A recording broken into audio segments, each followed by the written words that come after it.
આપણને ત્રણ વસ્તુથી દૂર રહેવાનું કહે છે, બચવાનું કહે છે: વૃથા વાદ, વૃથા ગતિ અને વૃથા સ્મૃતિ. આખી સર્ગની કથાનું આ ત્રણ શબ્દોમાં રહસ્ય, તાત્પર્ય લખી લેજો. વૃથાવાદ એટલે કે વ્યર્થ, useless talk, loose talk, avoid that. પછી વૃથા ગતિ એટલે કે યુઝલેસ એક્શન, એવી જગ્યાએ જવું નહીં કે એવી કામ કરવું નહીં કે જે યુઝલેસ હોય. યુઝલેસ એટલે કયું કે જે ભગવાનથી ન મળાવે એ બધી યુઝલેસ. વૃથા વાદ, વૃથા ગતિ અને છેલ્લે વૃથા સ્મૃતિ એટલે કે વ્યર્થ, યુઝલેસ.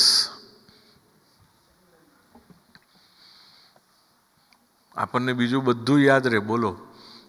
અડોશીનું યાદ રહે, પડોશીનું યાદ રહે, કે કોને ત્યાં કોણ આવ્યું ને કોણ ગયું, એકલું આવ્યું ને બેકલું ગયું ને બેકલું આવ્યું ને એકલું ગયું, આ બધું યાદ રહે.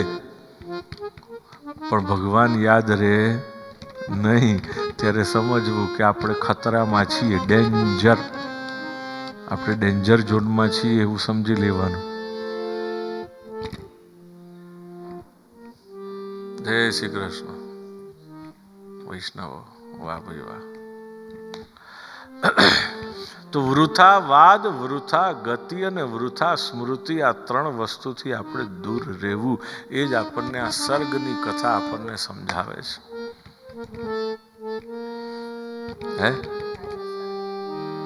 સર્ગ એટલે રચના. જે તૃતીય સ્કંદ નું નામ છે એનું નામ સર્ગ લીલા.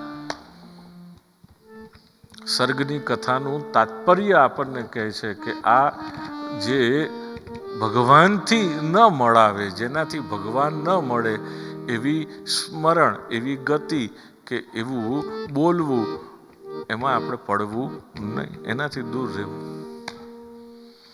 વૃથા વાદ, વૃથા ગતિ અને વૃથા સ્મૃતિ. જે સર્ગમાં કરવાનું છે એનું અહીંયા સાધન આપતી વખતે શુકદેવજી આપણને બધાને સાવધ કરે છે. સાધન એટલે દ્વિતીય સ્કંદ. દ્વિતીય સ્કંદ એટલે સાધન લીલા.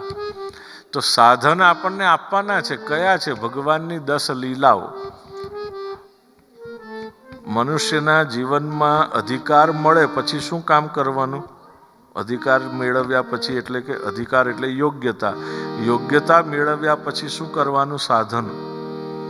સાધન કયા છે? તો કે ભગવાનની લીલા. એ સિવાય બીજા કશાય આપણા કામમાં આવવાના નથી. આપણા કામમાં કોણ આવવાનું?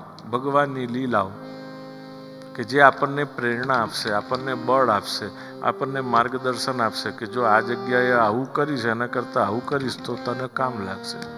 તો આ આપણને ઇન્સ્પાયર કરવાનું કામ કોણ કરશે? ટચ કરવાનું, મૂવ કરવાનું કોણ કામ કરશે? તો કે આ. તો આપણે પણ જીવનમાં આ જ યાદ રાખવાનું. આપણે પણ જેને ફોલો કરીએ છીએ, અનુસરણ કરીએ છીએ, અનુગમન કરીએ છીએ, જેનું કોનું? કૃષ્ણનું. તો આપણે પણ એવા થવાનું. ટચ, મૂવ એન્ડ ઇન્સ્પાયર એ આપણા જીવનનો ધ્યેય હોવો જોઈએ, કે જીવનમાં લોકોને ટચ કરો, મૂવ કરો અને ઇન્સ્પાયર કરો. જ્યાંથી એ પાછા પડતા હોય ત્યાં એને આગળ ધક્કો મારવા પુશ કરો, ટચ કરો, મૂવ કરો, ઇન્સ્પાયર કરો.